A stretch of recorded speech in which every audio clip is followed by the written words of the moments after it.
Valadares, na outra a gente estava com a conferência da família, que foi uma bênção, graças a Deus. E a Eunice não está aqui essa semana porque ela está com a parte da nossa equipe lá em Governador Valadares, terminando um trabalho que nós começamos lá no dia 20 de julho. E aí eles estão lá concluindo esse trabalho agora, para a glória de Deus.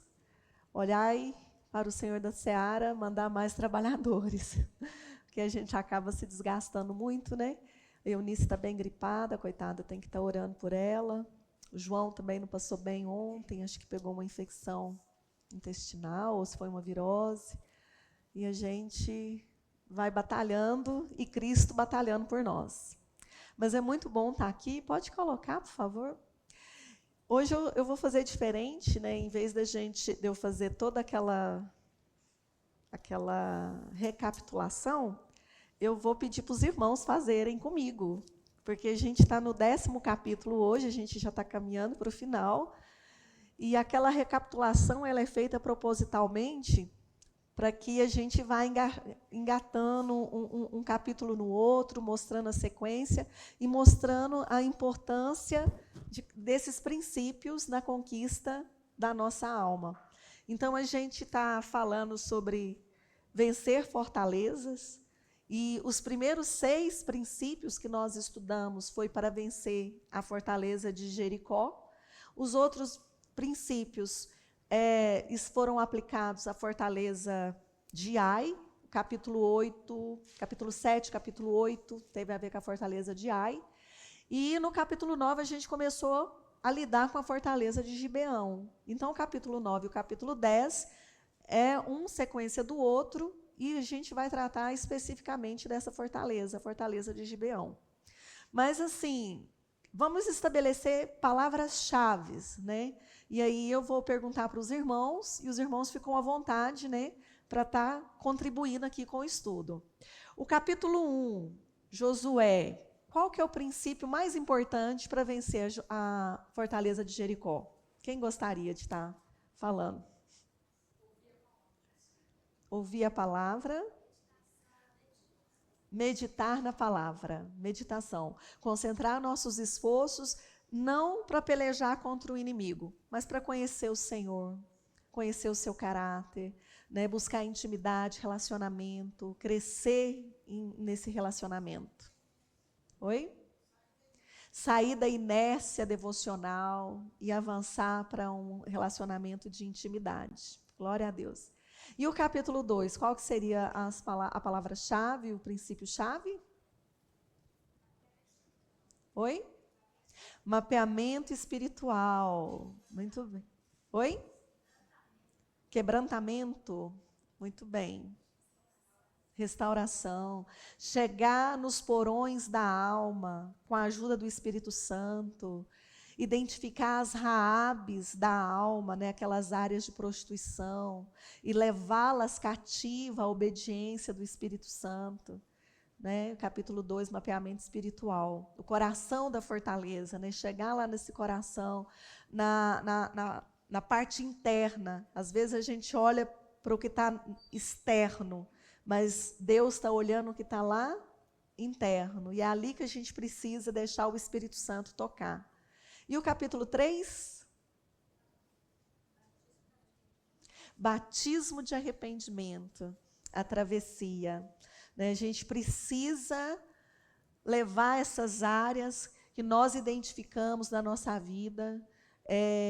Quando a gente identifica as Raabes da nossa vida, quando a gente identifica áreas da nossa vida que estão fora daquilo que são os princípios do Senhor, a gente precisa dar esse passo, né, de fé, de atravessar o Jordão e descer em arrependimento e ter esse batismo de arrependimento.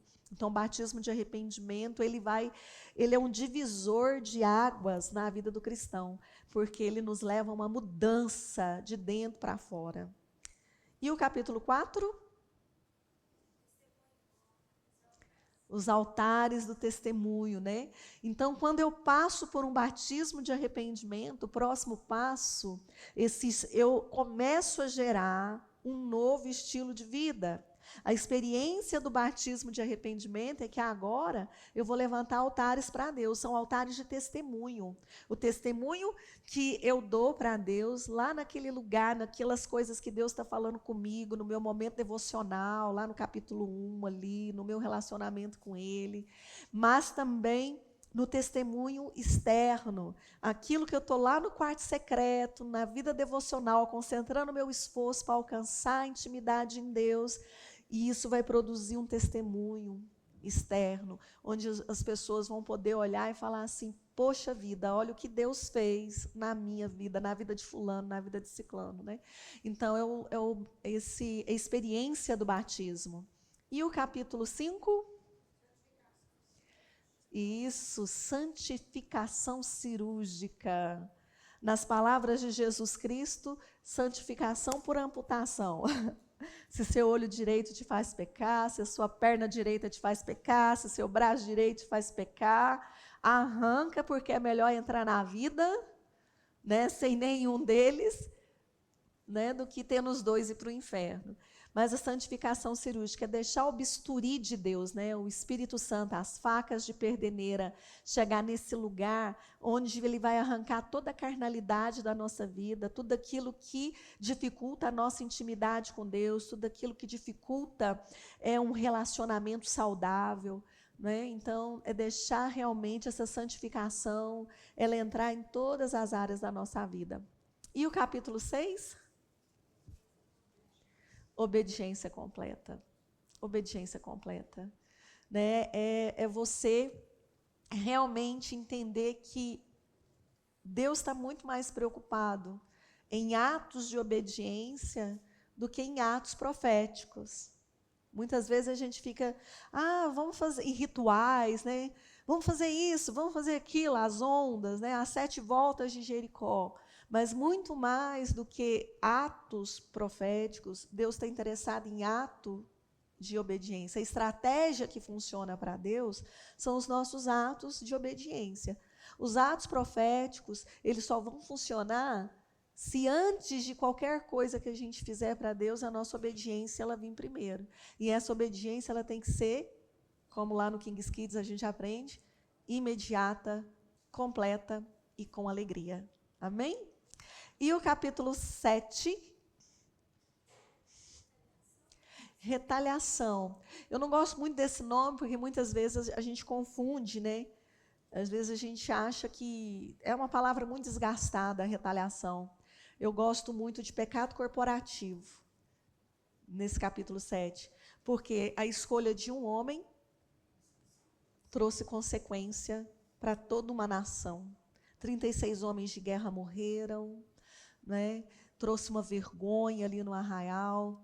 Eu costumo dizer o quê? Né? Pecado é de natureza moral, pessoal e intransferível, mas as consequências são de caráter coletivo. Então, o pecado de um, pecado de todos. Israel pecou, versículo 11. Ele não falou, Acã pecou. Ele falou, não vou ser mais com vocês, porque Israel pecou. Tire o anátema e eu vou voltar a estar neste lugar onde eu farei as guerras de vocês. Então, é um capítulo assim excepcional em todo o processo, porque até o capítulo 6 a gente percebe como que até então eles não tinham havido usado a espada. Eles só usaram a espada ali no final do capítulo 6, depois de obedecerem completamente aquela direção dada por Deus, as orientações dadas por Deus, e aí eles entram ali, tomam Jericó. Né, depois de se internalizarem aquela gama de princípios, então eles vencem Jericó, mas aí eles quebram um princípio. E o princípio então começa a agir contra eles. Né? A gente fala que a gente não quebra o princípio ele fica intacto, mas nós somos quebrados quando nós infringimos um princípio espiritual de Deus. Foi o que aconteceu ali. E o capítulo 8? Intercessão criativa. A estratégia que Deus usou ali foi emboscada, né? Usando a estratégia, uma situação de fracasso, uma situação de vergonha, uma situação de tristeza. e transformando isso numa estratégia de vitória. E a gente viu o quanto que isso é importante no aconselhamento. O capítulo 2 e o capítulo 8, eles são estratégicos para o aconselhamento pastoral, o aconselhamento na intercessão mesmo, quando a gente está trabalhando com a vida das pessoas, levando elas a um processo de cura interior, a um processo de libertação.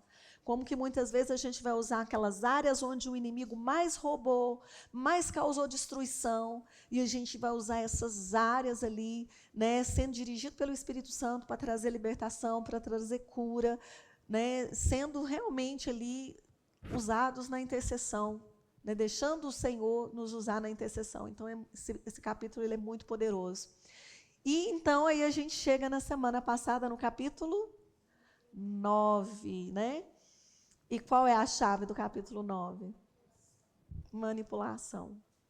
Eu costumo falar manipulação e manipuladores, porque nós vimos ali como que novamente o inimigo se infiltrou através da manipulação.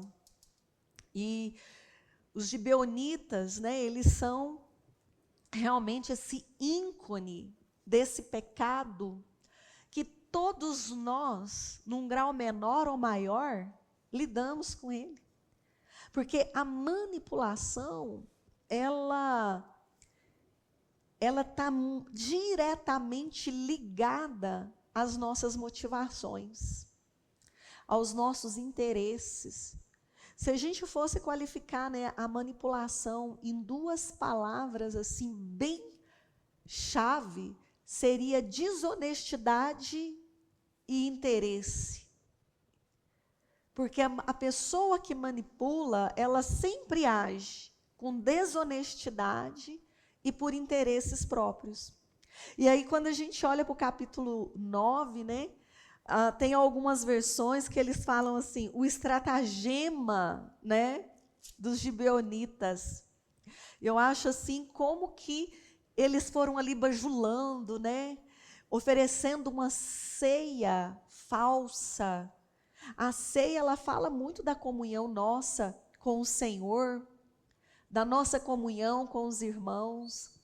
Quando a gente está celebrando a Santa Ceia, é um momento de entrega, é um momento de reconciliação, é um momento de buscar mesmo o Senhor ali em devoção. E quando a gente olha para a manipulação ela oferece uma ceia, mas é uma ceia fraudulenta, é uma ceia com pão velho e borolento e com vinho velho. Né? Se bem que eles falam que o vinho velho é bom, mas nesse caso aqui não é não. Né? Ele chega bajulando e oferecendo uma comunhão fraudulenta. Esse é o estratagema da manipulação. E quando a gente fala de manipulação, a gente precisa deixar que o prumo de Deus, sabe quando o prumo de pedreiro? Deus também tem um prumo. Né? E esse prumo, ele serve para aferir as intenções do nosso coração. Né? Lá em Amós, no capítulo, eu acho que é o capítulo 7, ele fala assim que eu porei o meu prumo no meu povo Israel e jamais passarei por ele. Ele fala que Amós teve uma visão de Deus sobre um prumo, sobre um muro, e esse muro havia sido levantado a prumo, e Deus tinha um prumo na mão, e Deus estava aferindo o seu povo. Então esse prumo de Deus são as suas leis, são os seus princípios, as leis morais, os princípios de Deus. E é muito fácil, muitas vezes, a gente avaliar comportamentos. Às vezes a gente olha para uma pessoa que está agressiva, e ela tem esse comportamento agressivo, e aí a gente coloca um rótulo, fulano é agressivo. O outro é mais passivo, a gente também coloca um rótulo, fulano é passivo. O outro fala muito, fulano é falador. E a gente, pelo comportamento, não, fulano é trabalhador. Fulano é preguiçoso. A gente está dentro de uma base missionária e às vezes as moças querem casar e a gente vai aconselhar as moças mais novas E aí eu sempre falo, olha como essa pessoa se comporta na missão. Porque lá a gente só não dorme junto. No caso das moças, dorme, né, no mesmo apartamento, dos moços também. Mas a gente trabalha junto, a gente come junto, a gente está o tempo todo junto ali. Então, a gente conhece muito rapidamente as pessoas. Aí eu digo, se essa pessoa que você quer casar, que você está olhando como um pretendente para você, não tem compromisso com intercessão, não tem compromisso com meditação, não tem compromisso com trabalho, filho, chuta que é laço. É laço. Porque se a pessoa está dentro do campo missionário, ela está dentro de uma base missionária. E nós, dentro das nossas 8 horas de trabalho, que nós temos que cumprir ali, nós temos ali separado o tempo da meditação, o tempo da intercessão e o nosso trabalho. E essa pessoa ali dentro, ela faz isso, o que você acha que ela vai fazer lá fora? Que responsabilidade ela vai ter? Então, o comportamento, ele vai mostrar muita coisa sobre nós. Mas a manipulação, ela está ligada a fatores motivacionais. E nem sempre nós vamos ver isso externamente. Mas Deus, que pesa os espíritos e que conhece os nossos corações, Ele afere com a sua palavra as nossas intenções mais íntimas, as nossas motivações mais íntimas. Então, não é fácil lidar com essa fortaleza, que é a fortaleza de Gibeão. Não é fácil. No capítulo 9, a gente viu com que rapidez Josué lidou com a manipulação. Eles caíram na manipulação porque eles não ouviram a Deus, eles não buscaram o Senhor, entraram numa aliança que não deveria ser feita. E aí, quando eles souberam, veja bem, diferentemente do que aconteceu lá no capítulo 7, porque no capítulo 7 eles foram para a guerra, e eles foram para a guerra com a brecha, né, aberta ali, e aquilo resultou em morte e vergonha, por causa do pecado, do anátema que estava no meio deles. Mas agora eles não vão para a guerra com essa brecha. Eles lidam com isso. No capítulo 9, vocês viram como ele foi lá e tratou imediatamente com os gibeonitas. E eles se tornaram carregadores de água e cortadores de lenha para a casa de Deus. Então, viram ali como ele foi imediatamente, já foi lidando com tudo aquilo ali, e ok. Só que ficaram as sequelas. E é o que a gente vai ver no capítulo 10. As sequelas da manipulação, que não são poucas. E pecado é assim, gente, tem consequências. Às vezes nós somos perdoados, Deus nos perdoa no momento em que nós confessamos os nossos pecados para Ele, no momento em que a gente se arrepende, a gente... Sou eu? No momento em que a gente... Sou eu. Será que é porque está no bolso? Então, no momento em que a gente se arrepende, no momento que a gente confessa, Deus nos perdoa. Deus nos perdoa. Mas pecado não precisa ser apenas perdoado e confessado, ele precisa ser purificado. Tem situações que vai levar um tempo. A gente plantou, se a gente plantar um pé de alface, quanto tempo a gente vai demorar para colher alface? Hã? Oi? 40 dias, né? A gente já come alface. Mas e se plantar um pé de coco?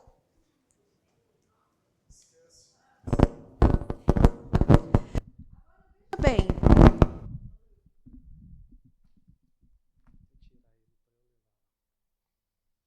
tem situações que você colhe rapidamente as consequências daquela ação. E tem situações que não são assim. Vai demorar um tempo. E uma coisa no reino espiritual é que, às vezes, o reino espiritual não é imediato, mas ele é preciso. a conta chega em algum momento. E foi o que aconteceu aqui no capítulo 10. A gente vai ler rapidinho. Não vou ler todo o capítulo, porque ele é bem gigante. Nós vamos ler alguns versículos e a gente vai trabalhar aqui com vocês esse capítulo. Ele fala: Gibeão é sitiada por 5 reis, tendo Adonisedeque, rei de Jerusalém, ouvindo que Josué tomara Ai, e a havia destruído totalmente, e feito a Ai ao seu rei, como fizera Jericó e ao seu rei, e que os moradores de Gibeão, olha só, e Gibeão, fizeram paz com os israelitas, e estavam no meio deles, temeu muito, porque Gibeão era uma cidade grande como uma das cidades reais, e ainda maior do que Ai, e todos os seus homens eram valentes. Pelo que Adonisedeque, rei de Jerusalém, enviou mensageiros a Oão, rei de Hebron, e a Pirã, rei de Jarmute, e a Jafia, rei de Laquis, e a Debir, rei de Eglon, dizendo: Subi a mim e ajudai-me, firamos Gibeão, porquanto fez paz com Josué e com os filhos de Israel. Então se ajuntaram e subiram 5 reis dos amorreus, o rei de Jerusalém, o rei de Hebron, o rei de Jarmute, o rei de Laquis, o rei de Eglon, e eles e todas as suas tropas se acamparam junto a Gibeão e pelejaram contra ela. Os homens de Gibeão mandaram dizer a Josué: olha só a colheita. No arraial de Gilgal, não retires as tuas mãos de teus servos. Sobe apressadamente a nós, livra-nos e ajuda-nos, pois todos os reis dos amorreus que habitam nas montanhas se ajuntaram contra nós. Então subiu Josué de Gilgal, ele e toda a gente de guerra com ele, e todos os valentes. Disse o Senhor a Josué: não os temais, porque nas tuas mãos os entregarei. Nenhum deles te poderá resistir. Josué lhe sobreveio de repente, porque toda a noite veio subindo desde Gilgal. O Senhor os conturbou diante de Israel e os feriu com grande matança em Gibeão. E os foi perseguindo pelo caminho que sobe a Bet-horon e os derrotou até Azeca e Maquedá. Sucedeu que, fugindo eles de diante de Israel, a descida de Bet-horon fez o Senhor cair do céu sobre eles grandes pedras até Azeca, e morreram. Mais foram os que morreram pela chuva de pedra do que os mortos à espada pelos filhos de Israel. Então Josué falou ao Senhor no dia em que o Senhor entregou os amorreus nas mãos dos filhos de Israel.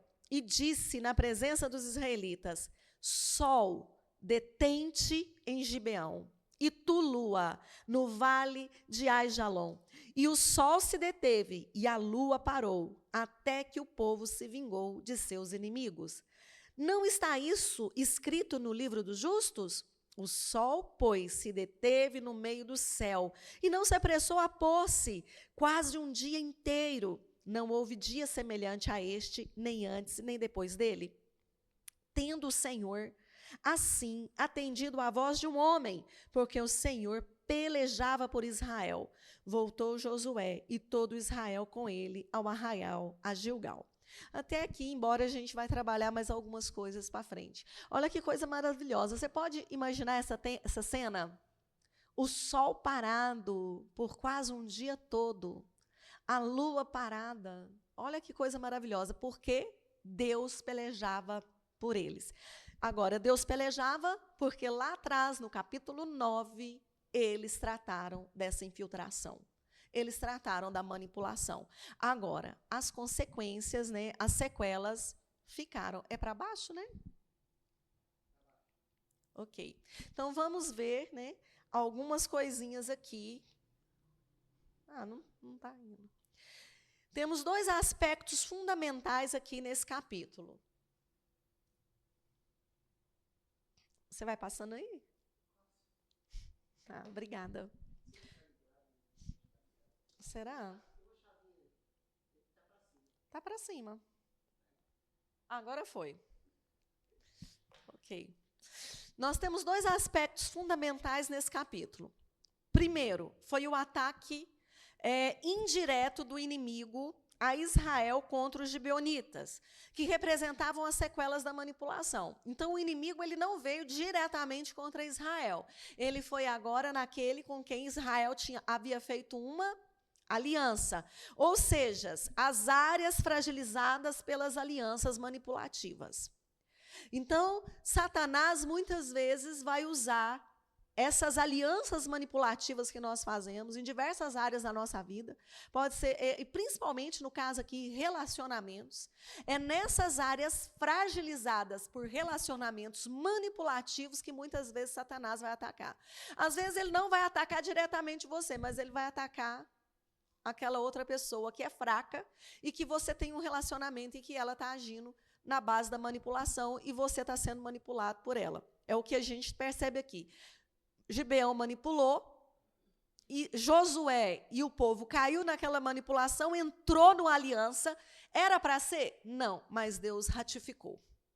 Deus abençoou. Olha que coisa interessante. Segundo aspecto, foi como Josué lidou com os reis que se esconderam na caverna de Maquedá.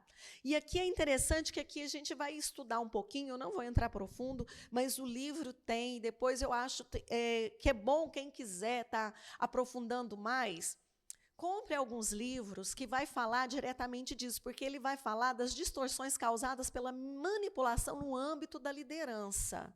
E eu acho assim que é muito válido, principalmente as pessoas que ocupam posição de liderança, dar uma aprofundada nisso.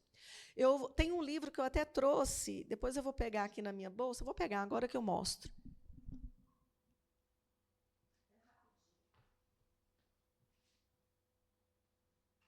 Ele custa baratinho, hoje eu comprei na Amazon.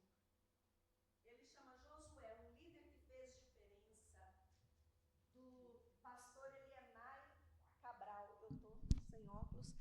Pastor Elianai Cabral, esse livro, ele vai falar de um líder que fez a diferença. É um livro muito bom. Um outro livro do pastor Cote que ele tem, que ele chama A Cura e Edificação do Líder. É um livro fantástico, porque ele vai falar como nós lidamos com o princípio de autoridade, ele vai falar de submissão, ele vai falar do princípio de autoridade, ele vai falar de manipulação, ele vai falar desse espírito de manipulação, como ele age nas lideranças. Então, assim, você que é líder, que ocupa uma posição de liderança, ou uma função de liderança, é bom a gente estudar e entender como que isso funciona, porque às vezes a gente está numa situação ou que estamos manipulando ou que estamos sendo manipulados. Agora, por que muitas vezes isso acontece? Devido, às vezes, a algumas fissuras na nossa alma que ainda não foi corrigida. Por exemplo, insegurança. Existem pessoas inseguras? Sim.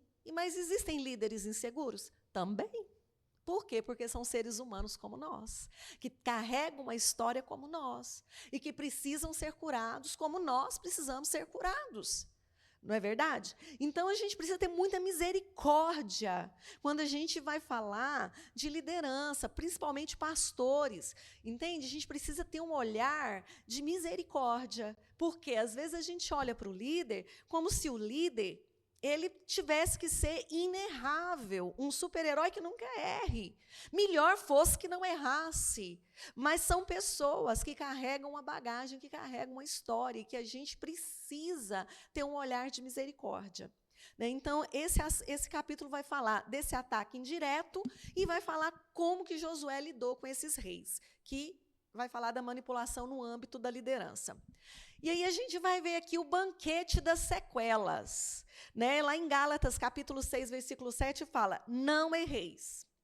Deus não se deixe escarnecer, porque tudo que o homem semear, isso também ceifará. Não adianta a gente plantar mandioca e querer colher quiabo.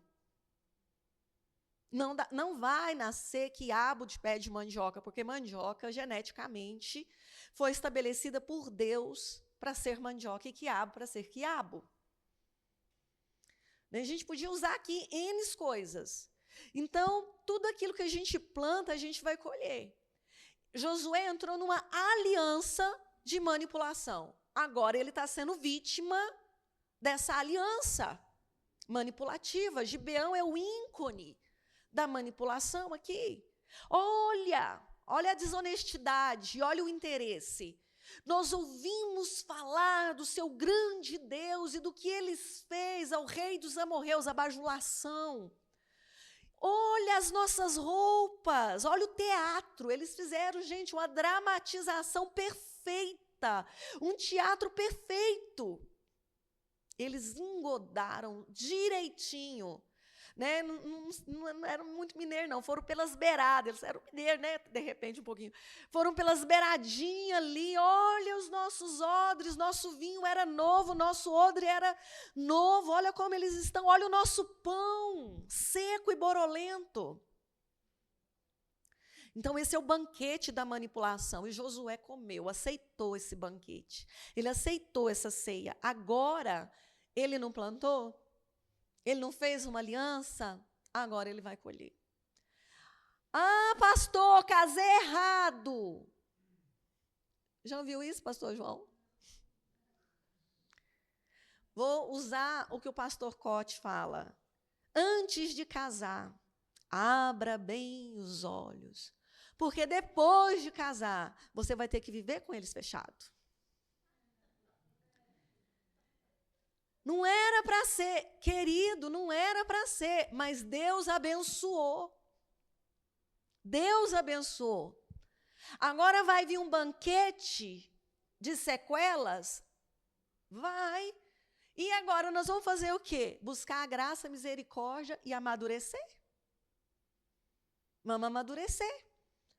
Vamos andar por um caminho, é uma via crucis. É uma via crucis.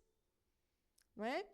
Então, uma das principais leis da vida que não pode e não é negligenciada é essa lei das consequências. E é como eu disse, o reino espiritual ele pode até não ser imediato, mas ele é preciso. A conta vai chegar. E no caso aqui, as consequências vieram rapidamente. Temos agora um ataque, tendo como eixo da ação inimiga os gibeonitas. As conquistas alcançadas, o que elas fizeram? Elas causaram uma grande intimidação dos inimigos. Aqueles 5 reis, né, principalmente o rei aqui de Jerusalém, ele falou, poxa vida, agora estamos fritos. Gibeão é uma cidade grande. Seus homens são valentes. Israel já fez isso, já fez aquilo. Então é o seguinte, vamos destruir Gibeão. Vamos destruir, vamos aniquilar Gibeão. E ele faz uma convocação, convoca todos os reis das montanhas. E esses reis se juntam a ele. Então, o medo do inimigo, desse medo, nasceu 2 estratégias. Pode colocar por... Ah, não, eu tenho aqui a chave da vitória. Mas não está indo, não. O versículo 1 e 2. E sucedeu que houve Adoni-Zedeque, rei de Jerusalém, que Josué tomara Ai, e a tinha destruído totalmente, e fizeram a Ai ao seu rei, como tinha feito a Jericó ao seu rei, e que os moradores de Gibeon fizeram paz com os israelitas, e estavam no meio deles, temeram muito, porque Gibeon era uma cidade grande, como uma das cidades reais, e ainda maior do que Ai. E os seus homens eram valentes. Primeira estratégia deles. O que eles fizeram? Ah, não está indo não, Roberto. Ele está desobediente. Primeira coisa que eles fizeram, se ajuntaram. Primeira estratégia, vamos nos unir. Né? O inimigo do meu inimigo é meu amigo. Pelo que Adoni-Zedeque, rei de Jerusalém, enviou a Oão, rei de Hebron, e a Pirão, rei de Jarmute, e a Jafia, rei de Laquis, e a Debir, rei de Eglon, dizendo, desce, né? Venha. Então, o rei de Jerusalém, ele convoca mais 4 reis. Os principais reis da montanha juntaram-se, totalizando uma força de 5 reis. Cada uma dessas cidades carrega uma identidade, um respectivo significado espiritual. Então, no processo de libertação da terra, no processo de libertação da alma, é muito importante na edificação de uma espiritualidade sadia, a gente entender o que pode significar essas cidades das montanhas. São lugares elevados que só podem ser conquistados com duras e persistentes escaladas. Percebe? Josué veio de repente, mas eles vieram uma noite toda subindo, escalando, para chegarem nesses lugares. Então, significado etimológico de Jerusalém: lugar de ensino ou lugar da paz. De Hebron, unidade. Olha o significado, olha que significado poderoso. De Jarmute, altura, visão. Laquis, perseverante, tenaz, invencível. Eglon, autoridade. Esse é o significado etimológico dessas palavras. Então, aqui, esses reis podem ser identificados, respectivamente, como os inimigos, porque eles são os inimigos, ok? Eles são identificados aqui como os inimigos da paz, os inimigos da unidade, os inimigos da perseverança e os inimigos da legítima autoridade. Então, tem áreas na nossa vida, principalmente quando nós falamos de relacionamento, que precisa gerar paz, unidade, perseverança e autoridade, que precisam ser redimidas, que precisam ser conquistados. E nós vamos ter que perseverar com o Espírito Santo para que a gente possa vencer essas áreas de manipulação que atingem principalmente essas áreas de relacionamento. A paz, a unidade, a perseverança da igreja, da família, em caminhar junto e da legítima autoridade espiritual.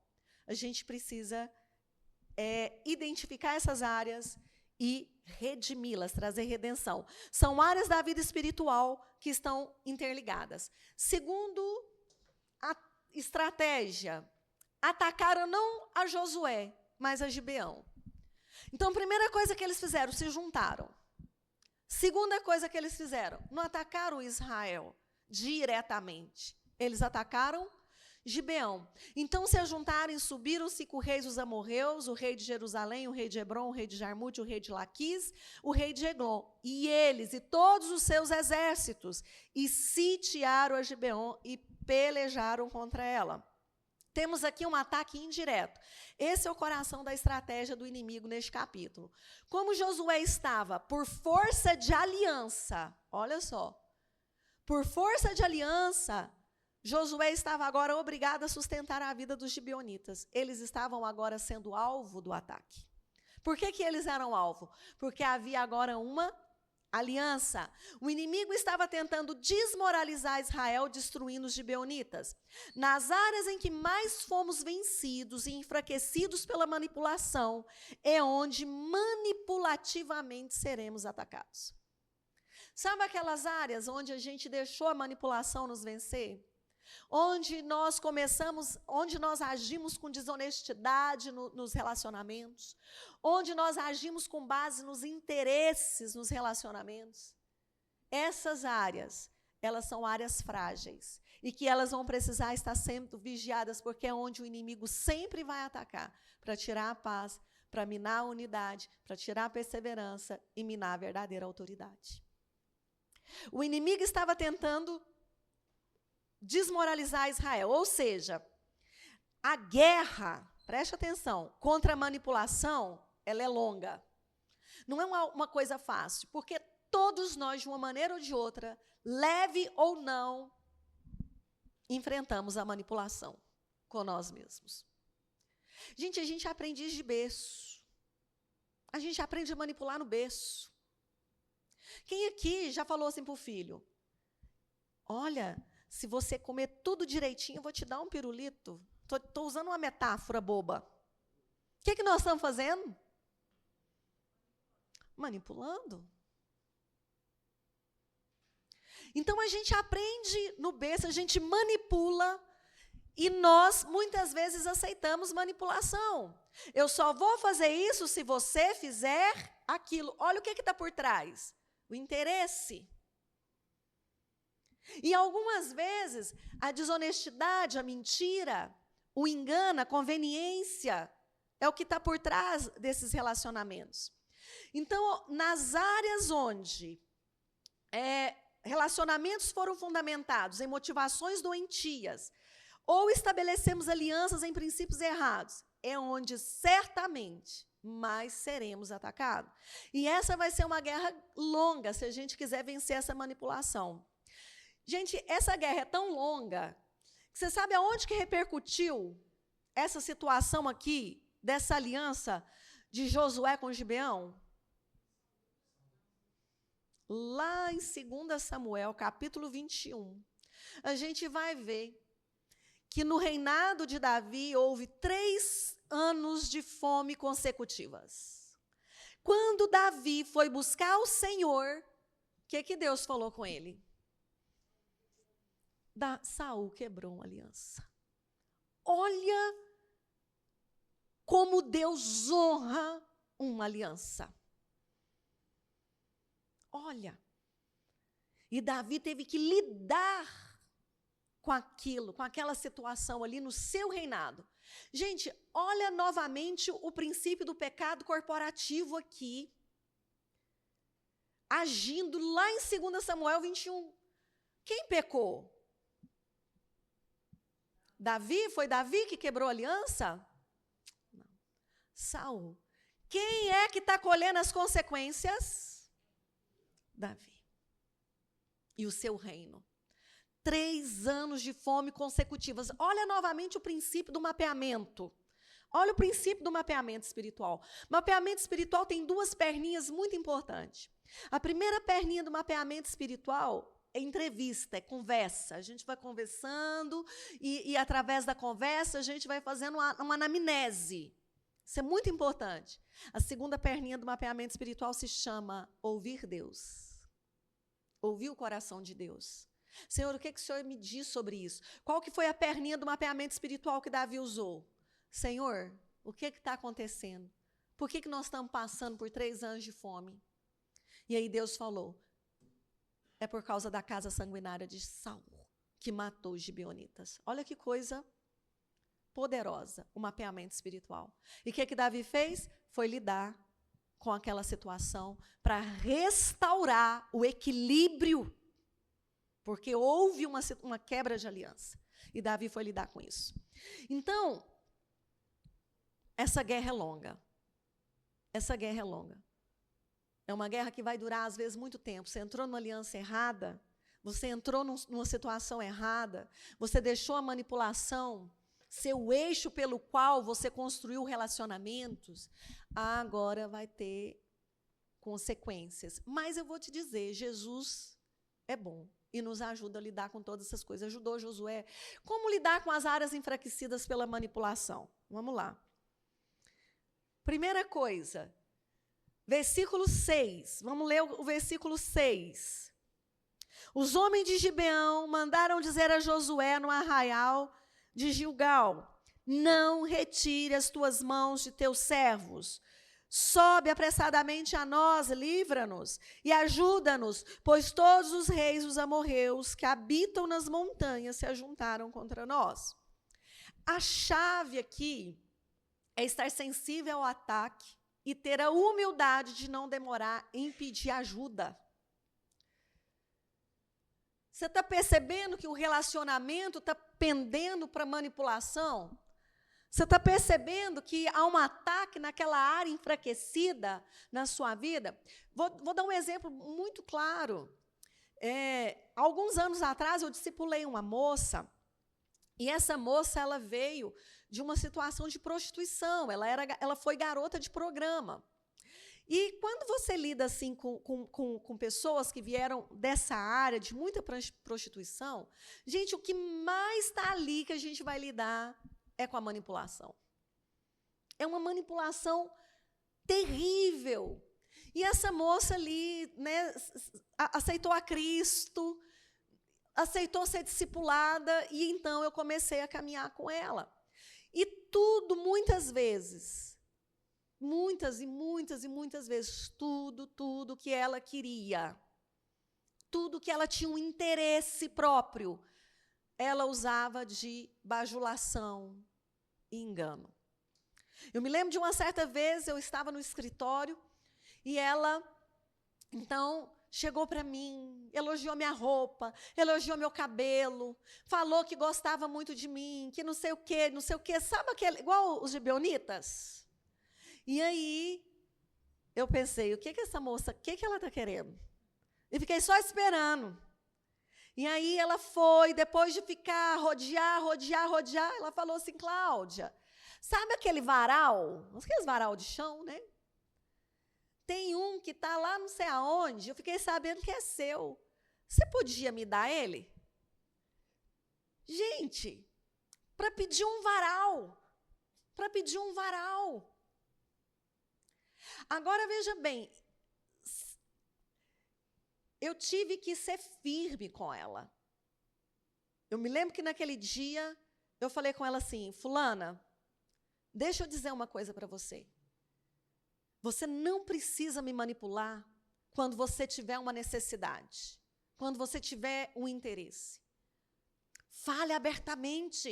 Ela, que isso, Cláudia? Eu não estou te manipulando.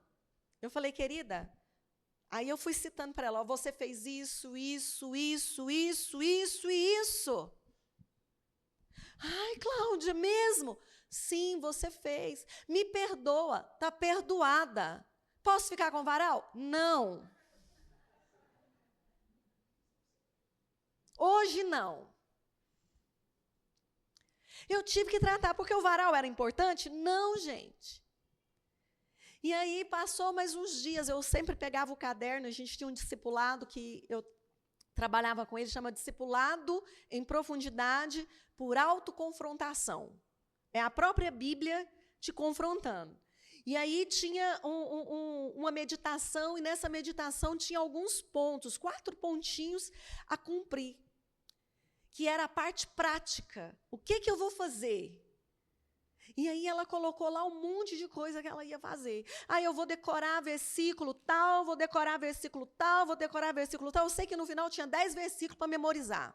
Só que era a parte prática da coisa. E aí eu chamei ela e falei assim, pode recitar os versículos que você disse que ia memorizar? Ela, mas você não me falou que eu tinha que falar para você. Eu falei, eu nem te pedi para você memorizar. Foi você que colocou aqui no seu trabalho que você ia memorizar. Você já memorizou? Não, não memorizei. Eu falei, então você está mentindo novamente para poder mostrar para as pessoas que você está fazendo direito, que você vai fazer muitas coisas? Querida, memorize.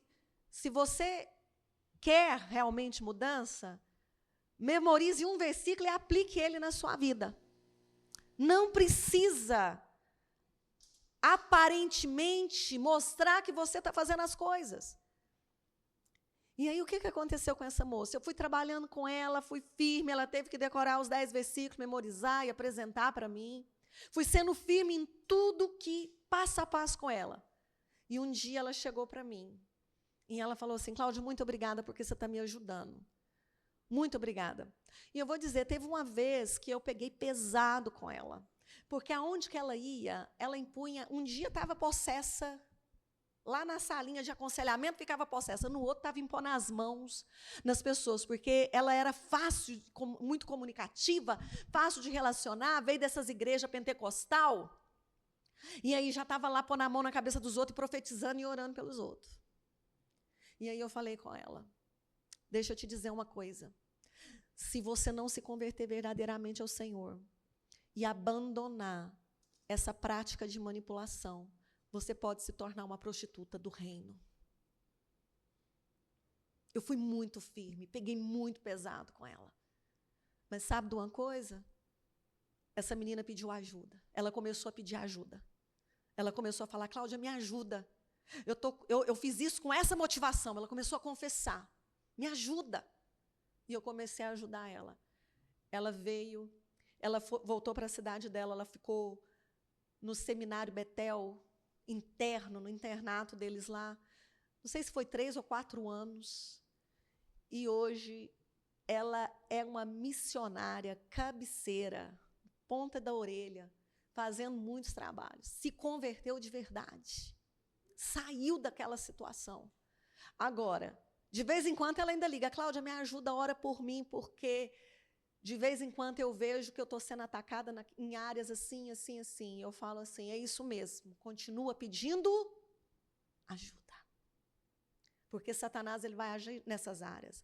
A questão da manipulação, gente, como eu disse, ela é essencialmente motivacional. Então, como que eu vou avaliar as motivações? Eu não posso chegar, por exemplo, para a ação e falar, ação, a sua motivação é essa. Não tem como. Ela vai dizer, você está me julgando. Deus conhece o meu coração. Mas quando ela é externalizada, aí sim a gente pode corrigir. Mas o prumo de Deus, e se tratando em situações pessoais, a gente precisa se perguntar, por que eu me relaciono com quem eu me relaciono? Por que eu faço do jeito que eu faço? E aí você precisa ouvir o Espírito Santo. Por que a meditação na palavra de Deus, que é o primeiro princípio aqui do capítulo 1 de Josué colocado, é extremamente importante? Porque é lá nesse altar do quarto secreto, da motivação,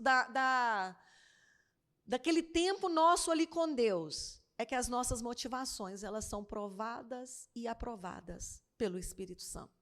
É ali que a gente vai poder falar, Senhor, essa motivação minha, eu fiquei amiga de fulano por causa disso. Eu fiquei amiga de ciclano por causa disso.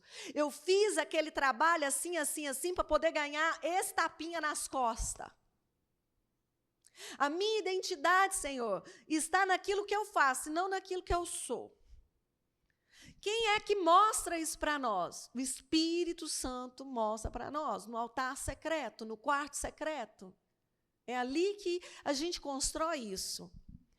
O segundo ponto aqui, de como lidar, subiu Josué de Gilgal. O que isso quer dizer? Para lidar com os ataques sofridos em virtude do histórico de manipulação, é necessário subir de Gilgal. O que significa Gilgal?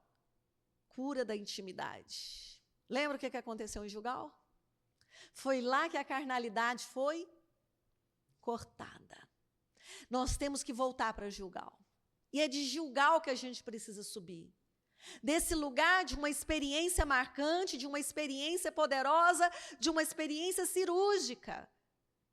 Porque Deus não pega leve. Deus foi lá no ponto, gente, da intimidade. E no discipulado, no aconselhamento, às vezes, a gente precisa ir lá no ponto. Por que eu tive que ser firme com essa moça? Porque ela vinha de um contexto de muita manipulação e muita prostituição. E tinha dons. Então, é subir desse lugar de cura, de intimidade com Deus, um coração circuncidado, que não está mais refém dos traumas do passado. Nós precisamos assumir a nossa identidade em Cristo. Eventualmente, nós vamos pecar. Eventualmente, nós vamos cair em alguma situação. Mas nós sabemos, nós conhecemos o caminho do altar. Nós conhecemos o caminho do arrependimento. Nós conhecemos o caminho do quebrantamento. Nós conhecemos esse caminho. Então, nós podemos vir para esse lugar e nos levantar deste lugar com Deus. Não temas. Josué 10:8, ele fala. Versículo 8. Disse o Senhor a Josué, não os tema, porque nas tuas mãos o entreguei. Não ter medo dos conflitos, nem se constranger com quem constrange e manipula. O que mais acontece é que, às vezes, a gente até sabe que está sendo manipulado, mas dependendo de quem seja a pessoa, a gente aceita a manipulação. Porque a gente pensa assim, mas se eu não fizer isso, eu vou perder aquilo. Se eu não ceder aqui, eu vou criar um conflito ali. Eu vou te dizer, nós não podemos ceder, porque se você ceder uma vez, você vai ter que ceder sempre. Você vai sempre ceder. Lá na minha terra, eles falam assim, olha, depois que coloca o arreio, é só montar. Né? O principal ardil que sustenta a manipulação, gente, é o medo do confronto. Se eu tivesse medo de confrontar essa menina, eu teria perdido ela lá atrás. Teve um outro rapaz que eu discipulei ele, e ele veio de um contexto de tráfico.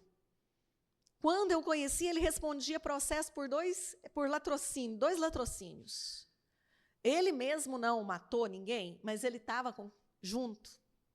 Então, ele também respondia processo. E pensa no moço assim, sabe por que ele se converteu? Porque na sala de aula dele tinha uma moça com quem ele estava interessado. E aí ele foi manipular uma discípula minha, Raquelzinha. Posso falar o nome dela? A menina pontinha da orelha, que já caminhava comigo. Ele se aproximou dela para manipular ela, porque ela era amiga da menina que ele estava interessado. E ele falou, eu vou fazer amizade com ela, porque automaticamente eu chego na outra. Só que a Raquelzinha era crente. E a crente falou de Jesus para ele. E ele foi parar na igreja. Mas ele ainda carregava muitas sequelas da vida que ele veio lá de trás, de prostituição, de tráfico, de mentiras, de engano. E quantas vezes eu tive que confrontá-lo. Ele, praticamente, assim, meu filho mais velho, cresceu junto com ele dentro de casa, porque quando ele chegou, meu filho era adolescente, 12 anos, e ele já tinha uns 20 anos, 22 anos na época, mas ele ia lá para a minha casa todos os dias. Aí, no começo, mentia, enganava, dissuadia, e eu fui confrontando. Sabe aonde que ele está hoje? Na Nova Zelândia. Missionário. Construiu uma família linda. Linda. Mas foi difícil. Foi uns 3 anos ali, confrontando ele. Então, não podemos temer os confrontos. Vai ter situação que a gente vai ter que chegar junto e confrontar. Vai perder algumas coisas? Vai. Eu vou te dizer, tem casos que às vezes a gente perde até a amizade. Às vezes acontece. Versículo 9. Josué lhe sobreveio de repente. Quando a gente vai lidar com manipulação, é necessário ter rapidez, surpresa, desfazer o jogo do engano. Às vezes as pessoas chegam, pessoas que estão muito acostumadas, né, a agir por meio desses ardis, são pessoas altamente inseguras, pessoas medrosas também, que carregam muitas feridas. Hoje eu sei disso. Então, a gente precisa se antecipar muitas vezes, né? Agir com sinceridade, sem cera, sem disfarces, agir com franqueza. Às vezes a gente precisa dar nome aos bois. Outro dia, conversando com o Gilberto, que é meu líder lá na Jocum, e eu fui levar uma situação para ele. Falei assim, Gilberto, eu preciso de ajuda com isso aqui. Por que eu fui conversar com o Gilberto? Porque eu sou muito franca, às vezes. E quando eu vou lidar com alguma situação onde eu preciso confrontar, às vezes eu acabo sendo tão firme, tão franca, que eu firo a pessoa.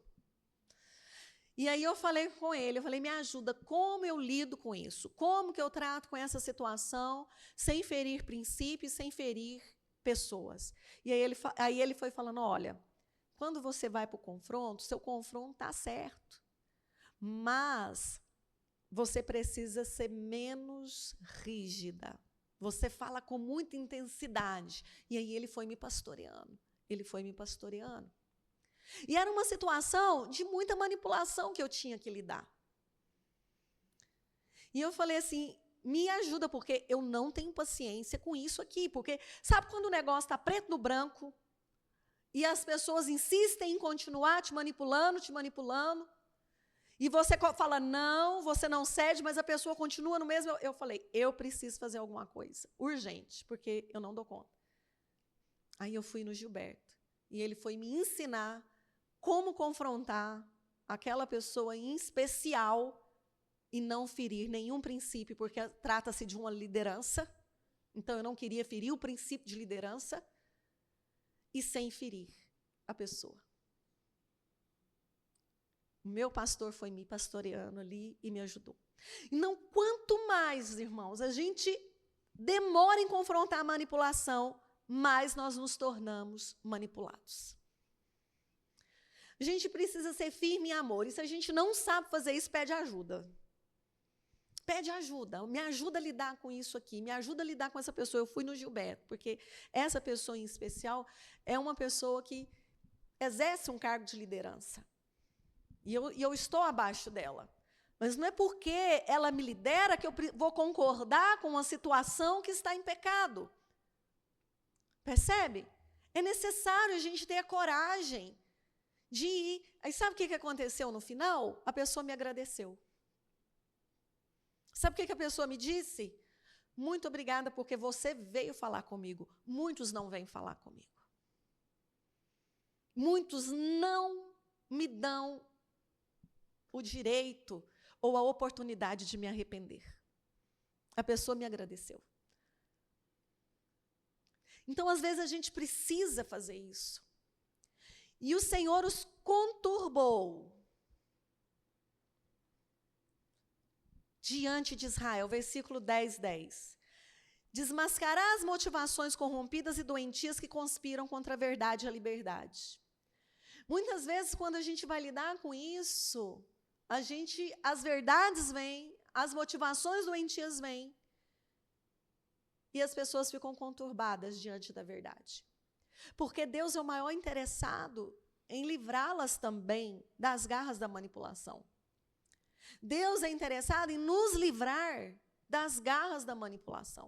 Seja quando nós, por medo ou insegurança, estamos manipulando, ou mesmo por alguma doença da alma, estamos nesse lugar de manipular pessoas, ou de aceitar as manipulações. Mas é importante a gente lidar com isso. Fugindo eles diante de Israel, a descida de Bet-Horon, o Senhor lançou sobre eles do céu grandes pedras, até a Azeca, e morreram. E aqui está dizendo que mais foram os que morreram pelas pedras do que pela espada. Olha como Deus entra nessas situações quando a gente se posiciona. Quando a gente se posiciona num princípio, o princípio ele passa a agir em nosso favor. Então, não podemos ser complacentes com a mentira e com a manipulação. A gente não pode ficar alisando, namorando, não pode.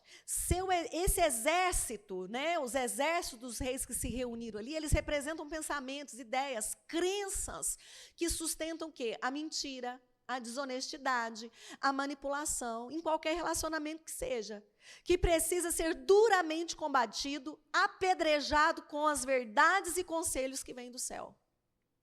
Eu me lembro uma certa feita, com essa mesma moça, porque eu discipulei ela durante 2 anos, e aí a gente estava fazendo uma dinâmica, e na dinâmica eu estava buscando Deus, Senhor, como que eu vou lidar, né, nessa dinâmica com essa pessoa? E Deus falou comigo, me mostrou uma pedra, daquelas pedras, lá a gente chama pedra macaquinho, não sei como que vocês chamam aqui, aquelas pedras de fazer passeio, e ela era bem grande assim, e aí eu dei essa pedra para ela segurar, e ela estava vendada. E ela ficou segurando aquela pedra. E eu falei com ela assim, quando você se sentir cansada, você me fala. E ela ficou segurando aquela pedra. E daí passou um pouco, ela começou a dizer, estou cansada. E aí o Senhor falou comigo, diga para ela que os meus mandamentos não são penosos. Diga para ela que os meus mandamentos não são penosos. E eu comecei a ministrar ali, ela segurando aquela pedra. Eu comecei a ministrar o coração dela e comecei a trazer verdades de Deus sobre áreas da vida dela. E eu fiz uma pergunta para ela. Por que você optou pela vida de prostituição? Por ser uma garota de programa? Aí ela falou assim, chorando, é claro, né? Porque minha mãe me abandonou. E aí o Senhor começou a falar para ela, diga para ela, meus mandamentos não são penosos. E aí eu trouxe, e eu falei, eu vou te perguntar de novo, por que você optou por ser uma garota de programa? Aí ela trouxe N situações da vida dela, situações onde ela foi abusada, situações onde ela foi abandonada, né, do pai, da mãe, dos avós, dos tios, muitas situações assim terríveis. Mas o Senhor começou a ministrar e falava, pergunta novamente para ela, por que ela optou por ser garota de programa. E aí, depois eu vou te dizer para vocês, quase 1 hora segurando aquela pedra pesada, ela disse assim, porque era fácil. Eu ganhava um dinheiro fácil e não precisava trabalhar. E aí o Senhor falou comigo, essa é a verdade do coração dela que sustenta a manipulação na vida dela, que sustenta a prostituição na vida dela. Ela precisa se arrepender disso. Então, olha como Deus, muitas vezes, Ele quer chegar nessas verdades que estão lá no nosso coração e que nós usamos para manipular os outros e até mesmo nos automanipular. Ela se automanipulava. Mas Deus do céu, Ele manda verdades. Ele manda verdades, porque Ele quer destruir essas mentiras na nossa vida, para que a verdade dEle venha e a gente seja curado e a gente seja liberta. Quando decidimos lidar com isso, Deus intervém sobrenaturalmente. O que significa Bet-Horon? Casa do vazio. E Azeca, escavada, é o nome dessas cidades. Fazendo uma aplicação dessas terminologias, ao lidarmos com os ataques do inimigo concentrados nessas áreas fracas, precisamos lidar com a casa vazia, desocupada da presença e das verdades de Deus. Por que as pessoas manipulam e caem em manipulação? E não vencem e estão sempre voltando. Houve uma verdade, vem para a igreja, é ministrada, mas volta e meia, volta para o mesmo ponto, porque não desenvolveu uma vida própria de meditação na palavra de Deus. É uma pessoa imatura, é uma pessoa que decidiu não crescer, não cresce, porque, olha, tem uma musiquinha que eu canto com Thomas quase todo dia. Leia a Bíblia e faça a oração, como é que é? Se quiser crescer, se quiser crescer, se quiser crescer, leia a Bíblia e faça a oração. Gente, é disciplina espiritual. Então, a gente vem para um seminário, né, escola bíblica dominical, e a gente recebe muita coisa boa, mas a gente não concentra os esforços em conhecer a Deus pela palavra através dessa meditação na palavra. A gente não deixa a palavra de Deus chegar na Raabe da alma.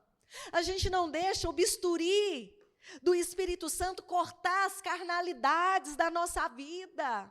Porque a autoridade do Espírito Santo, ela vem na medida em que nós damos espaço para ele através das verdades de Deus.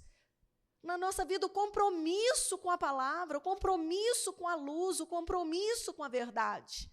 Para que ele venha entrando ali, a espada de 2 gumes, que penetra, né, o mais profundo da nossa alma. Então, a gente precisa encher essa casa, escavar essa situação, deixar a verdade aparecer e triunfar. No caso dessa moça, a verdade veio, ela recebeu a verdade. E eu vou te dizer, esse foi o ponto mais fundamental da libertação dela. Ela tem um encontro com a verdade, pelo qual ela dirigia as suas escolhas e os seus relacionamentos. Porque agora ela sabia que ela não podia mentir para ela mesma. Era fácil mentir para os outros, era fácil querer enganar as pessoas com toda aquela história que ela tinha, porque nós temos uma história, mas nós também temos escolha, e ela entendeu que ela fez uma escolha que era conveniente para ela, e que ela não podia jogar na conta de ninguém. E aquilo foi libertador para ela, um encontro com a verdade que lidera as nossas escolhas, que lidera o nosso coração, que lidera as nossas motivações. Sol detém-se em Gibeão e lua no vale de Aijalon. transparência total. É necessário ter transparência total. Gibeão incorpora o conceito, né, da prática da manipulação. E o sol da justiça e da verdade precisa dissipar todas as trevas da nossa vida, nos impulsionando a um estilo de vida perseverante de transparência e honesta comunhão com todos. Não pode ficar sem luz. O sol da justiça tem que vir em cada área da nossa vida. Esse é o sentido espiritual do sol parar em Gibeão, ou seja, nas áreas de engano e de simulação. Precisa haver muita transparência. Muita transparência. A lua no vale de Aijalon, que significa o lugar das gazelas, símbolo da alegria e exuberância. Ou seja, todas as sombras da manipulação no vale, nos lugares baixos e depressivos da nossa alma e da nossa personalidade, que impedem a verdadeira alegria, precisam do reflexo da verdade. Precisa refletir a verdade. Esses lugares baixos, depressivos, precisa de ter a verdade. Amém até aqui, queridos? E agora é aquele segundo aspecto que eu falei para vocês, que vai lidar com os reis, vai lidar agora com a manipulação no âmbito da liderança. Aqueles 5 reis, porém, fugiram e se esconderam numa cova em Maquedá. Esses 5 reis nos revelam que a manipulação abriga principalmente em pessoas, estruturas e estratégias de liderança. Quando a gente lê sobre o espírito de Jezabel, que é um espírito, não tem a ver com masculino ou feminino, mas é um espírito que atua muito, principalmente, na manipulação de lideranças, a gente entende como que isso funciona. Por isso que eu estou dizendo, leiam, né, quem tem oportunidade, aquele livro, Cura e Edificação do Líder, que ele aprofunda muito nessas áreas. Podemos entender esses 5 reis como sendo os 5 ministérios descritos por Paulo aos Efésios. A Bíblia revela que muitas manipulações envolvendo esses ministérios, inclusive destacando a possibilidade de uma falsa identidade ministerial. Ou seja, quando a gente olha aqui, a gente tem o ministério do apóstolo, profeta, evangelista, o pastor, o mestre. Em Apocalipse 2:2 vai falar de falsos apóstolos. Em Mateus, agora ficou meio... Mateus, isso mesmo, não apareceu ali, mas é Mateus, capítulo 15, versículo 24, vai falar de falsos profetas. Em Ezequiel 34, versículo 2, e Judas 12, vai falar de falsos pastores. E Mateus 7, 22, vai falar de falsos evangelistas. Então, a gente vai perceber como que a manipulação, ela vai percorrer áreas dos ministérios, e que líderes também não estão imunes a esse espírito. Na Jocum, a gente aprende que uma hora a gente está numa função de liderança, em outro momento a gente é liderado. Isso lá é muito comum e é muito saudável. Agora, por exemplo, nós estamos sendo liderados por jovens que vão de 20 e poucos anos a 40. Tem um casal que está ali na casa dos 40, 50 anos, mas são extremamente jovens. Os outros têm 3 muito jovens. E é uma transição de liderança. E algum momento, agora eles estão nos liderando, mas por muito tempo eles foram liderados. Aí nós temos as nossas escolas de treinamento, que hoje a gente tem um rapazinho lá que fez a escola, e daqui 2, 3 anos ele está liderando uma equipe. Então, isso é muito saudável, ao mesmo tempo que nos leva a amadurecer, e ao mesmo tempo que faz com que a gente aprenda a viver debaixo do espírito de submissão. Então, isso constrói líderes, isso dá oportunidade para construir líderes, para aprendizagem, mas também nos treina a viver debaixo desse espírito de submissão. Porque nem sempre você vai estar em posição de liderança. E muitas vezes você vai ter que se submeter à liderança de alguém, ainda que essa pessoa seja muito jovem. E na Jocum isso acontece o tempo todo. Então, infelizmente, se nós não tivermos, eu falo nós porque hoje eu ocupo uma função de liderança dentro da minha base, eu faço parte do concílio da base, eu lidero a IFOL, eu lidero, querendo ou não, junto com meu marido, a minha família, eu lidero a minha própria vida, eu lidero as minhas escolhas. Então, nessa posição, qualquer um de nós está sujeito a essas coisas. Agora, é necessário muita humildade, quebrantamento, para se deixar pastorear, se deixar cuidar, se deixar confrontar. A gente precisa de ter humildade. E uma coisa que salva e que tem me salvado em questão de liderança é não andar sozinha e é prestação de contas. Eu estou sempre prestando conta para os meus líderes. Agora a gente teve a conferência, o pastor Cote veio e ele é o nosso líder, é meu líder ministerial na IFOL.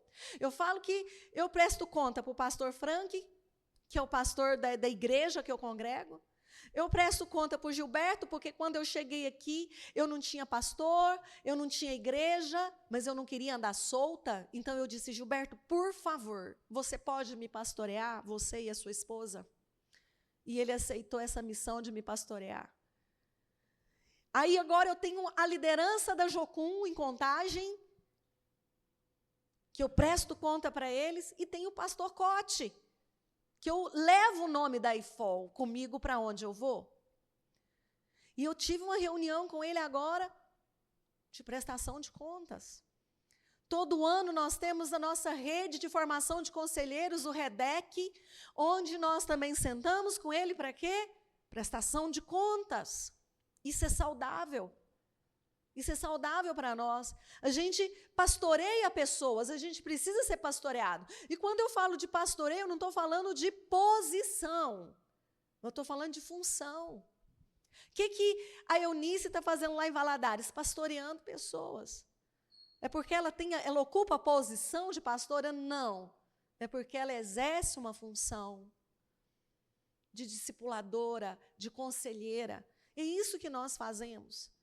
Discipulamos e pastoreamos com a nossa vida, com os nossos exemplos, com o nosso testemunho. Então, infelizmente, a gente precisa admitir que esse espírito, ele norteia a liderança. Maquedá, no literal, significa lugar dos pastores. Ou seja, no ministério pastoral existem muitas covas e buracos, muito espaço para manipulação e dissimulação. Essas cavernas, as cavernas de Maquedá, esse lugar dos pastores, representa áreas de obscuridade moral e espiritual na nossa alma. E nós todos que ocupamos função ou posição, precisamos cuidar com isso. Lideranças manipulativas, estruturas de carência, egoísmo, religiosidade, hipocrisia. São as ferramentas que o espírito de manipulação muitas vezes usa na vida de um líder. Um dos melhores lugares para se esconder de Deus é na igreja, atrás de uma posição de liderança. Porque é fácil você manipular pessoas. Eu estou sempre conversando com a Eunice, com a minha equipe, para quando a gente vai para os aconselhamentos, eu falo, se revista de um espírito de humildade, de compaixão. Olhe para essas pessoas com muita compaixão, porque o que movia Jesus era a compaixão. E se a gente não tiver compaixão, às vezes as pessoas chegam muito volúveis. As pessoas chegam muito desequilibradas, muito inseguras, dispostas a entregar tudo, porque elas querem viver livres, mas não sabem como. Quantas vezes eu atendo o telefone de pessoas que estão buscando ajuda e elas perguntam assim, quanto que tem que pagar? Estão acostumadas, lá no passado, pagar pai de santo, mãe de santo, macumba. Aí vai para o psicólogo, paga fortuna, vai para os psiquiatras, paga fortuna de medicamento. E aí, quando vem para o cristianismo, buscando ajuda, já estão acostumados.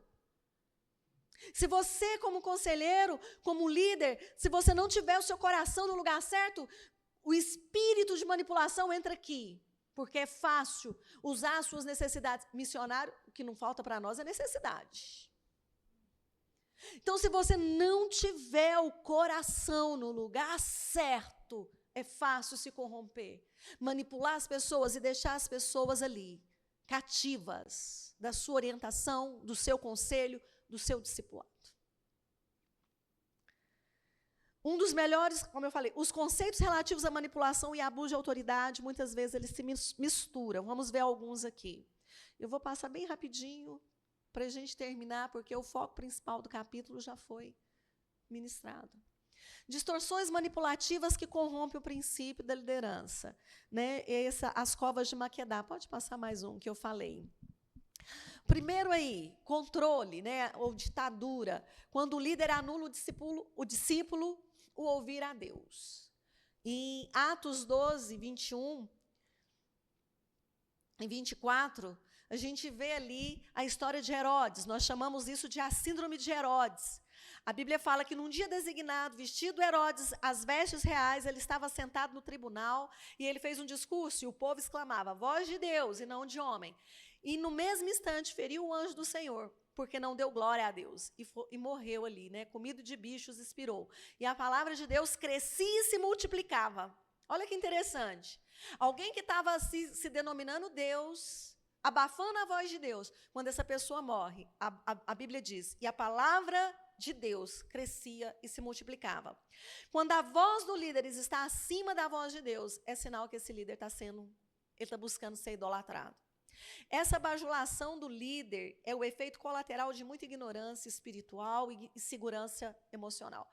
Tem líder que ama ser bajulado. Desculpa, gente, infelizmente, tem pessoas que gostam de ser bajuladas. Isso produz um processo de desvalorização da palavra de Deus. A bajulação, ela causa isso. A ditadura, a rigor, é um monólogo, ou seja, é uma fala dura, inegociável, que esmaga a liberdade de expressão, opinião, iniciativa, e essa é uma das piores maneiras de se comunicar. O espírito de controle destrói o diálogo e a comunhão, estabelecendo um padrão de esterilidade no relacionamento baseado no quê? No constrangimento e não no respeito. Algumas estratégias de controle são o misticismo, pode passar.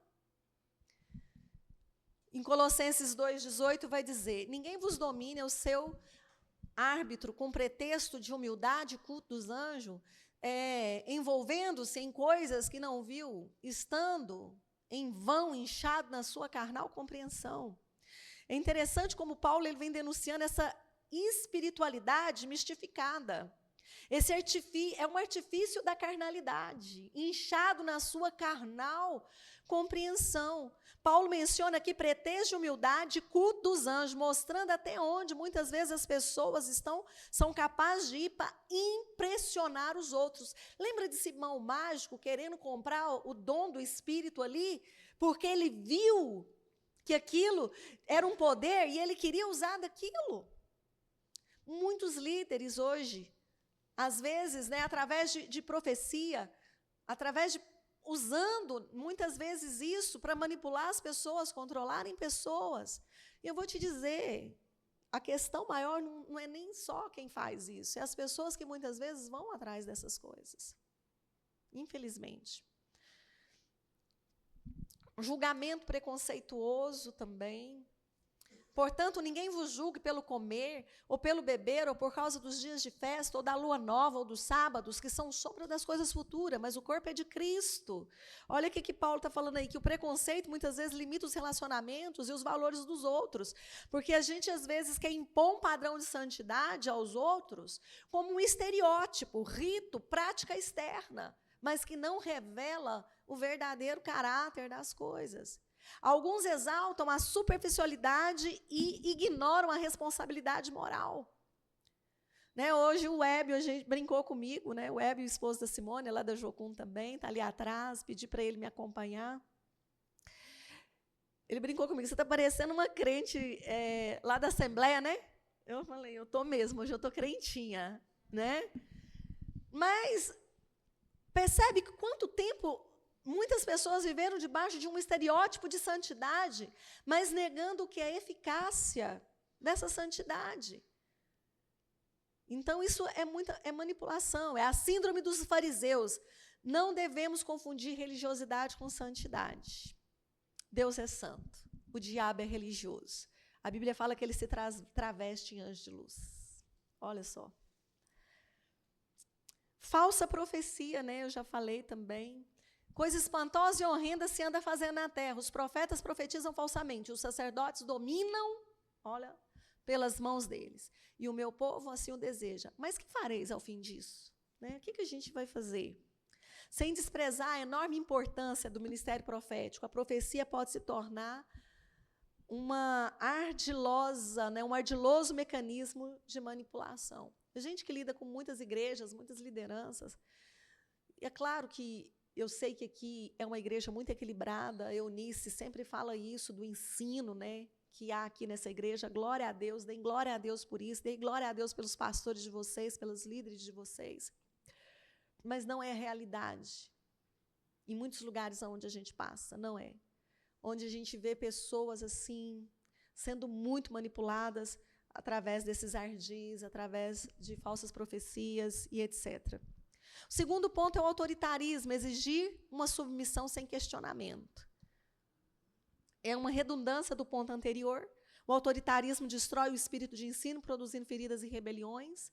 Condicionar as pessoas a uma submissão imposta, produzindo medo e não respeito pelo líder. O líder autoritário oferece sempre um tratamento rígido, controlador, que afasta as pessoas livres e aglutina as pessoas inseguras. Então, a gente também acaba vendo muito isso. A Bíblia fala em Ezequiel 34, filho do homem, profetiza contra os pastores de Israel. Profetiza e diz aos pastores, assim diz o Senhor Deus, ai dos pastores de Israel que se apacentam a si mesmos. Não devem os pastores apacentar as ovelhas, né? Em Ezequiel 45, 9 também ele vai dizer, não está indo. Assim diz o Senhor Deus, basta já os príncipes de Israel, afastai a violência, a assolação e praticar o juízo e justiça, tirai as vossas imposições do meu povo, diz o Senhor. É a forma, né, como muitos nessa posição de liderança usa para poder manter as pessoas ali cativas. O outro ponto é o exclusivismo. Não permite que o discípulo receba de outra fonte. Né? O líder se coloca como dono da verdade, melhor que os outros. Isso vem da superioridade, que muitas vezes é compensada pela inferioridade, que ainda não está resolvida no interior do líder. O quarto aqui é o paternalismo. Não está indo, Roberto. Superproteção e possessividade. Paternalismo ocorre quando o líder começa a tratar um discípulo que já é adulto ou que deveria ser como se fosse um bebê na fé. Ah, não, ele ainda não cresceu. Insiste que a pessoa continue na mesma posição, né, e de dependência em relação a ele. O paternalismo no processo de emancipação espiritual é bloqueado ou retardado. Né? A pessoa não cresce, fica sempre ali, porque está debaixo desse paternalismo. O paternalismo ele peca contra o princípio da paternidade divina. E, por fim, a gente tem, não seja o perfeccionismo, o endeusamento de regras particulares. O grande erro do perfeccionismo é substituir a lei do amor pela lei do certo. A plataforma básica é um comportamento de justiça própria e cobranças obsessivas com detalhes insignificantes, em que os relacionamentos são afligidos. Pessoas perfeccionistas podem ser intolerantes nos seus detalhes e exigências. Né? Aquela história, né? O púlpito está virado um pouquinho para lá. A pessoa consegue ver. E aí cria toda uma situação de constrangimento, né, por causa disso. Não sejas demasiadamente justo, nem demasiadamente sábio, porque te destruiria a ti mesmo. O perfeccionismo leva a pessoa a se autodestruir. Pode passar, por favor. Então, uma conclusão sobre essas distorções é que líderes controladores geram liderados parasitas. Líderes dominadores aglutinam liderados inseguros e sem convicção própria. Líderes duros e autoritários geram liderados rebeldes. Líderes rigorosos aglutinam líderes medrosos. Líderes exclusivistas acumulam liderados preconceituosos. Líderes paternalistas aglutinam liderados abusadores. E líderes perfeccionistas geram liderados críticos. Né? É uma coisa como consequência da outra, infelizmente. Agora, como que Josué ele lidou com tudo isso, né? Arrastai grandes pedras à boca da cova e ponde sobre ela homens que guardem. Josué usa a estrutura usada pelos reis para esconderem contra eles mesmos. O líder que manipula acaba refém de si mesmo. Muitas vezes, toda essa manipulação vai cair sobre a própria cabeça. E sucedeu que, acabando Josué e os filhos de Israel de ferir com grande matança até consumi-lo, e que os que ficaram dele se retiraram às cidades fortificadas. Ou seja, quando a gente olha para isso aqui, é necessário esgotar toda a carga da manipulação, tratar com toda mentira, com todo engano, com toda dissimulação, com todo controle, com todo autoritarismo, até que sejam aniquiladas. E após tratar com todas as motivações manipulativas, aí vai acabar a fofoca, vai acabar a murmuração, vai acabar a maledicência, né? E aqui a gente tem uma poderosa libertação em relação à fortaleza dos gibeonitas. Gente, é assim, bem extensivo. Eu acho que é um tema que pode ser bem mais aprofundado, bem mais explorado. Mas o meu conselho é assim, é olhar, né? A gente precisa olhar para dentro de cada um de nós, permitir que o prumo de Deus, né, a palavra dele, o princípio dele, venha ferir as nossas motivações. E a gente precisa ter coragem de falar, Senhor, sonda e conhece o meu coração. Vê se há em mim algum caminho mau. E se há algum caminho mau do coração, ele está falando dessas motivações que Deus vê. E a gente precisa ter essa coragem de perguntar para Deus, Senhor, eu sou uma pessoa que age em manipulação? Eu sou um líder que age em manipulação? Eu sou uma pessoa que aceita a manipulação por medo, por insegurança? Eu sou um líder que aceita a manipulação dos liderados por meio de perder? Porque é uma via de mão dupla. E ninguém está imune a isso aqui. Ninguém está imune. Sinceramente, honestamente falando com vocês, eu vim de uma realidade de vida onde envolvia muita mentira, muito engano. Minha família era uma família muito disfuncional. Então, e eu cresci numa ilusão muito grande de ter um pai que eu nunca tive. E eu idealizei muito esse pai. E eu entrei no mundo fantástico de Bob quando eu era muito criança. E eu aprendi a mentir, a manipular muito cedo na minha vida. Quando eu me converti, o que mais Deus me tratou foi as áreas de mentira, de engano e manipulação. E eu vou dizer para vocês, tem dia que eu choro entristecida, porque eu vejo que eu caí em alguma situação. Não é fácil. Às vezes a gente olha e fala, poxa vida, eu fiz isso, eu não acredito. Poxa vida, Senhor. E aí, vamos de novo lá para a cruz. Senhor, por que eu me permiti novamente usar desse artifício? E aí Deus vem mostrando insegurança, vem mostrando medo, vem mostrando conveniências, e aí a gente vai para Gilgal. E lá em Gilgal a gente fala, Senhor, tem misericórdia, traz seu bisturi aqui novamente, corta profundo novamente dentro de mim dessa área. A cruz, gente, é uma escolha. A cruz é a resposta de Deus para o homem caído. Agora, viver uma vida crucificada é a resposta que nós podemos dar a Ele todos os dias. Porque nós não estamos imunes, nós estamos nesse mundo. Nós não podemos esquecer esse caminho do altar, esse caminho da palavra, porque é ali que nós somos santificados. Amém? Vamos ficar de pé para orarmos? Talvez hoje você vai se fazer essas perguntas, né? Senhor, como que está a minha vida? Minhas motivações? Sonda e conhece o meu coração. Traga as verdades do meu coração. Queira ver as verdades das suas motivações, dos seus relacionamentos. Deus é bom. Deus nos ama. E Ele quer fazer cair grandes pedras de saraivadas nessas áreas. Ele quer fazer o sol parar e a lua também nessas áreas da nossa vida, até que seja extirpado tudo aquilo que nos mantém reféns de nós mesmos. Senhor, nós te agradecemos, nós te louvamos pela cruz, pelo seu perdão, pela sua misericórdia, pela sua compaixão. A tua palavra diz que o Senhor bem sabe o que há no homem. Obrigado, Jesus, porque o Senhor sabe o que há no meu coração. O Senhor sabe o que há nas minhas motivações. E mesmo assim, o Senhor tem compaixão de mim, o Senhor tem misericórdia de mim, o Senhor tem misericórdia de nós. Nós te louvamos. E nós queremos ser fortes e corajosos, Senhor, nessa noite em dizer: sonda e conhece os nossos corações. Mostra, Senhor, áreas onde nós nos relacionamos com o Senhor e com nós mesmos e com os outros, com base nesses artifícios de manipulação. Teu Espírito é que nos convence do pecado, da justiça e do juízo. E nós queremos ser sensíveis à voz do seu Espírito.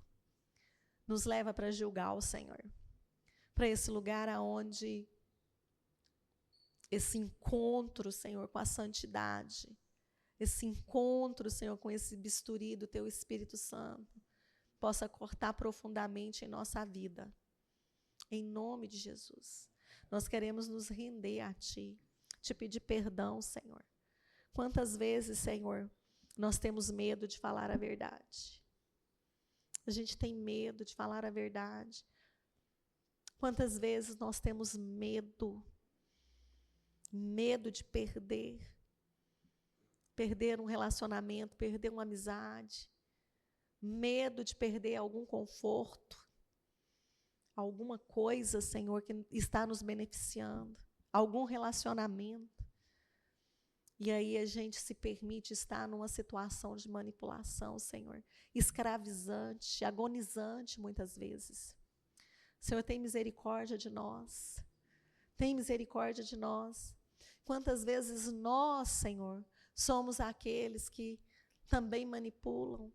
Manipula para não perder, manipula, Senhor, como os gibeonitas fizeram ali, Senhor, para sobreviverem. Tem misericórdia de nós. Guia-nos por veredas planas, guia-nos por um caminho de quebrantamento, por um caminho de arrependimento, por um caminho de santificação, Senhor. Em nome de Jesus. Muito obrigada, Senhor. Muito obrigada por esse estudo, muito obrigada, Senhor. Nós te agradecemos por essa igreja que abriu as portas para nos receber aqui. Senhor, muito obrigada pela humildade dos pastores, ó Deus, em sentar aqui no banco e nos ouvir, da liderança. Muito obrigada. Eu peço que o Senhor abençoe, que o Senhor traga mesmo, Deus, esse sol da justiça sobre eles, trazendo sobre eles, Deus, a contemplação de tudo aquilo, Deus, que o Senhor está fazendo, que o Senhor já fez e que ainda fará, Senhor. Em nome de Jesus, nós queremos contemplar mesmo, Senhor, os frutos do seu penoso trabalho na nossa vida, na vida da igreja, Senhor. Sabendo, Pai, que é o Senhor é quem faz. E nós te glorificamos por isso. Obrigada, Senhor Jesus. Amém.